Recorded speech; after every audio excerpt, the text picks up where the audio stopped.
தற்போதைய நிலையில் இப்போ பார்க்கிற போது போரினுடைய வடிவங்கள் ஒரு சமாதான தீர்வை எட்டி வரும் என்று நாம் 2 தினங்களுக்கு முன்பு காணொளியில் பதிவு செய்திருந்தோம். சர்வதேச நாளேடுகள் அந்த செய்திகளை வெளியிட்டிருந்தன. அமெரிக்காவிலிருந்து வெளியேறக்கூடிய வால் ஸ்ட்ரீட் ஜேர்னல், அதை போன்று Guardian, New York times, Israel times எல்லா உடைய நாளிதழ்கள் தான்.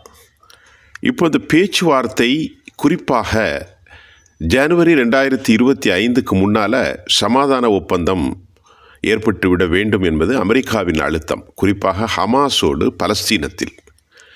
இந்த சமாதான ஒப்பந்தத்திற்கு பல நிர்பந்தங்களை இஸ்ரேலுடைய அரசு போட்டாலும் கூட இஸ்ரேலுடைய இராணுவத்துறை அமைச்சர் இஸ்ரேலி கர்ட்ஸ் இதுக்கு முன்னாடி எப்போதும் நடக்காத அளவிற்கு நெருக்கமாகிவிட்டது. இந்த விவகாரம் ஒரு நல்ல பாசிபிலிட்டியான தீர்வை, ஒரு ஆமிக்கபிள் செட்டில்மெண்ட் வரும் என்று ஒரு பாசிட்டிவான தகவலை இஸ்ரேல் சார்பில் தெரிவித்திருந்தார்கள்.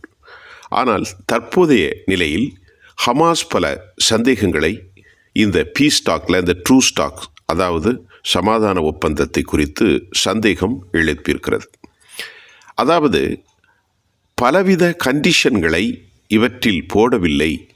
அவர் திறந்த மனதோடு ட்ரம்புடைய கோரிக்கைகளை ஏற்றுக்கொண்டு பணிந்து முன்வருகிறார் பெஞ்சமின் நெதன்யாகு என்று இஸ்ரேலுடைய அஃபீஷியல் ஸ்போக்ஸ் பர்சனுடைய செய்தி தொடர்பாளர்களில் இருந்து சில செய்திகள் வந்தது. ஆனால் ஹமாஸ் என்ன சொல்கிறார்கள் என்று சொன்னால், இவர்களுடைய திட்டங்கள் தங்களுக்கு பெரும் சந்தேகத்தை ஏற்படுத்தியிருப்பதாகவும், இந்த திட்டங்களின் அடிப்படையில் தாங்கள் மீண்டும் ஒரு முறை ஏமாற்றப்பட்டால் என்ன செய்வது, அமெரிக்காவும் இதில் கூட்டுச்சதியாக இருக்குமோ என்ற சந்தேகத்தை ஹமாஸ் போர்க்குழுவின் போராளிகள் சார்பிலே தெரிவிக்கப்பட்டிருக்கிறது.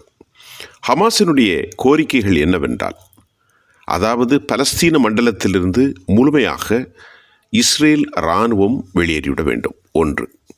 இரண்டாவது, இந்த தற்போது நடைபெறப்போகிற இந்த ட்ரூஸ், போர் நிறுத்த ஒப்பந்தம் குறிப்பிட்ட காலங்களை மையப்படுத்தாமல் அது ஒரு நிரந்தரமான தீர்வாக அமைய வேண்டும், ஒரு பெர்மனன்ட் சொல்யூஷனுக்கான தீர்வாக இருக்க வேண்டும்.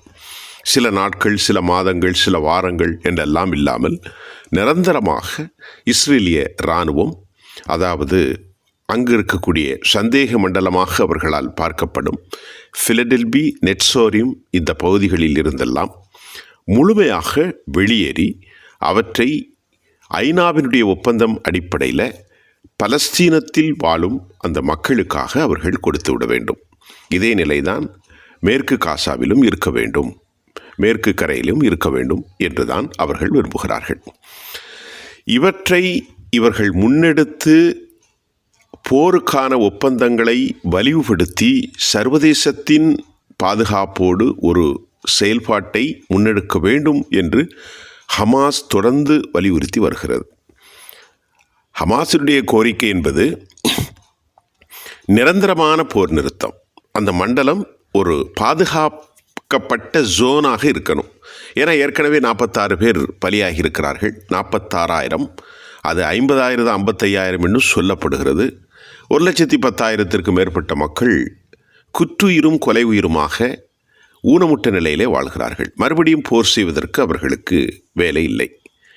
ஆனால் இந்த திட்டத்தில் ஒரு ரகசியமாக எதுவும் இருக்குமோ என்று இந்த சந்தேகம் தற்போது சற்று பின்னடைவை ஏற்படுத்தியிருப்பதாகவும் நாம் பார்க்க முடிகின்றது.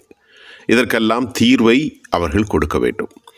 என்ன சொல்கிறார்கள் என்று சொன்னால், தற்போது 97லிருந்து 108 ஹோஸ்டேஜ்கள், 102 ஹோஸ்டேஜ்கள் ஒரு அபாயகரமான ஒரு காலகட்டத்தில் ஹமாஸின் பாதுகாப்பில் அவர்களுடைய இந்த டேர்னலில் வைக்கப்பட்டிருக்கிறார்கள், பதுங்கு குழிகளில், சுரங்கப்பாதையில்.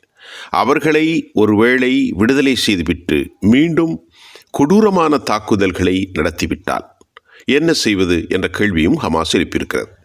ஏனென்றால் யூதர்களை பொறுத்தவரை ஒப்பந்தங்களை மீறுவது 2000 ஆண்டுகளாக இந்த வரலாற்றில் நாம் பார்க்கின்றோம். அது தொடருமையானால் இந்த பகுதியில் பெரும் சிக்கல் தமக்கு ஏற்பட்டுவிடும் என்னும் அச்சப்பாட்டை ஹமாஸ் தெரிவித்திருக்கிறது. ஆகவே இந்த போர் முனை, களமுனை அமைதி மண்டலமாக மாறுமா, நெத்தானியாகு நெட்சோரிம் ஃபிலடெல்ஃபி கோரிடார், ஜபாலியா மற்றும் மேற்கு கரை, ரஃபா எல்லாவற்றிலுமிருந்து முழுமையான இராணுவத்தை வெளியெடுத்து ஹோஸ்டேஜை 2 பேரும் எக்ஸ்சேஞ்ச் பண்ணிக்கிற மாதிரி யூதர்களும் அந்த மக்களும் வெளியேற்றப்பட்டு பலஸ்தீனத்தில் உள்ள மக்கள் கைது செய்யப்பட்டு 17 ஆண்டுகளாக இருப்பவர்களிலிருந்து நூற்றுக்கணக்கான பேர்களை விடுதலை செய்யப்பட்டு அது எல்லை வகுக்கப்பட்ட ஒரு அமைதி மண்டலமாக உருவாக வேண்டும் என்பதுதான் அவர்களின் கோரிக்கை.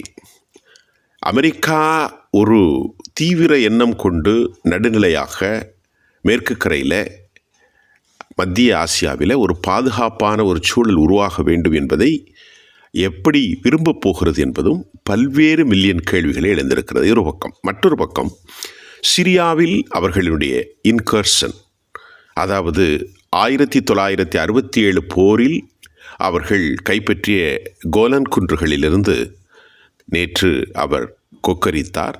தற்போது ஹெர்ம்ஸ் மலை, அதாவது அந்த ஹெர்ம்ஸ் குன்றில் ஏறி அங்கும் பேசுகிறார். 53 ஆண்டுகளுக்கு முன்பு நான் ஒரு இராணுவ களப்பணியாளனாக இருந்தேன் என்று நெத்தனியாகு சிரியாவுக்குள்ளே போய் தன்னை புகழ்பாடுகிறார். இப்பொழுது சிரியா ஒரு சாவரின் தேசத்தை உள்ளே நுழைந்த இஸ்ரேல் ஒரு நாட்டுக்குள் நுழைந்து படைகளை வைத்து அங்குள்ள ஒரு பஃபர் ஜோனை உருவாக்குவதை உலகம் விரும்பவில்லை. ஜெர்மன் கூட கடும் கண்டனத்தை தெரிவித்திருக்கிறது. ஆனால் எங்கள் பகுதிகள் பாதுகாக்கப்பட்ட மண்டலமாக ஆகும் வரை நாங்கள் அங்கே இருப்போம் என்று சிரியாவிலே இவர்கள் இராணுவத்தை கொண்டு நிறுத்தியிருக்கிறார்கள். அங்கு இருக்கக்கூடிய ஹயாத் தஹ்ரீக் அல்-ஷாம் படைகள் இவரை வெளியேறச் சொல்கிறது. தற்போதைய சூழ்நிலையில் இஸ்ரேலுடைய ஆக்கிரமிப்பு பலஸ்தீனத்தை தாண்டி லெபனானுக்குள்ளும் சென்று மீண்டும் சிரியாவிற்குள் வலிமையாக தங்கள் படைகளை நியமித்திருப்பது ஈரானை பெரும் அச்சத்திற்குள் உள்ளாகியிருக்கிறது. ஈரானுடைய வெளியுறவுத்துறை அப்பாஸ் அராகச்சி இது ஒரு சர்வதேச அச்சுறுத்தல் என்றும் ஈரான் தொடர்ந்து கண்காணித்து வருவதாகவும் அவர் கருத்து தெரிவித்திருக்கிறார். இந்த நிலையில் ஈரானுடைய அடுத்த கட்ட நடவடிக்கைகள் வலுவானதாக இருந்தால் மீண்டும் சிரியா ஒரு போர் மண்டலமாக உருவாகிவிடும். அப்பாஸ் அராகச்சினுடைய கருத்தும் ஈரானுடைய செய்தி தொடர்பாளர் இஸ்மாயில் பராக் அவருடைய கருத்தும் கூட இப்படித்தான் இருக்கின்றது. ஒரு அச்சுறுத்தலாக ஒவ்வொரு தேசங்களையும் உள்ளே நுழைந்து தாக்குதல் நடத்தி மக்களை படுகொலை செய்கிற இஸ்ரேலை முழுமையாக தாங்கள் எதிர்ப்பதற்கு அவர்கள் நடவடிக்கைகள் எடுத்து வருவதாகவும் தெரிகின்றது. இந்த நிலையில் வலுவிழந்திருக்கக்கூடிய ஹிஸ்புல்லாவுடைய ஆயுத சப்ளை இந்த 2 மாதம் போர் நடந்த பிறகு எப்படி நடக்கப் போகிறது என்கின்ற ஒரு சூழலில் பிராக்சிகள் என்ன செய்வார்கள், இந்த அக்ரிமெண்ட் எப்படி நடக்கும், எந்த தடையும் இல்லாமல் ஹவுதிகளின் தாக்குதல், இதுதான் தற்போது இன்று காலை வரைக்குமான நிலையாக இருக்கிறது. இஸ்ரேல் தன் படைகளை இப்பொழுது வாபஸ் வாங்கவே போவதில்லை என அறிவிப்பு செய்து விட்டார்கள் சிரியாவுக்குள்ளே சென்று. அதே போன்று ஹமாஸுடன் போரில் அமெரிக்காவோடு கூட பல சந்தேகத்தை ஹமாஸ் தலைவர்கள் தெரிவித்திருக்கிறார்கள். நிரந்தர போர் மண்டலமாக உருவாக்கப்பட வேண்டும் என்று. ஈரான் இந்த பிராந்தியம் முழுவதையும் இவர்கள் கைப்பற்றி கொள்வதற்கான நடவடிக்கையாக இருக்குமோ, இது தடுக்கப்பட வேண்டும் என்ற கடுமையான உத்தரவை அவர்கள் பிறப்பித்து தமது கவலையும் தெரிவித்திருக்கிறார்கள். இதுதான் இன்று காலை சிரியா ஹமாஸ் எல்லைகளின் செய்தியாக இருக்கின்றது. நன்றி.